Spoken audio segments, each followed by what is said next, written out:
Steele, a point that I'd like to make about the tax credits. We have to decide what is conservative and what isn't conservative. Is it fiscally conservative to have $1 trillion expenditure? We're not talking about giving people back their tax money. He's talking about giving people money they didn't pay. It's a welfare transfer payment.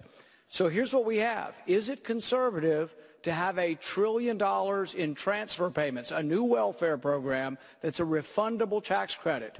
Add that to Marco's plan for $1 trillion in new military spending, and you get something that looks to me not very conservative. Thank you.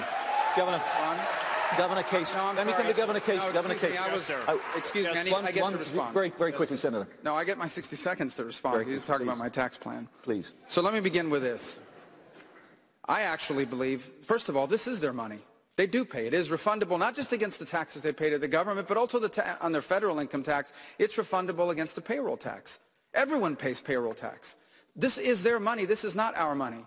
And here's what I don't understand. If you invest that money in a piece of equipment, if you invest that money in a business, you get to write it off your taxes. But if you invest it in your children, in the future of America, in strengthening your family, we're not going to recognize that in our tax code. The family is the most important institution in Nevertheless, society. it's not and yes, very I do want to rebuild the Marco. American military. How's it conservative? I know that Rand is a committed isolationist. I'm not. I believe the world is a stronger and a better place when the United States is the strongest military power in the world.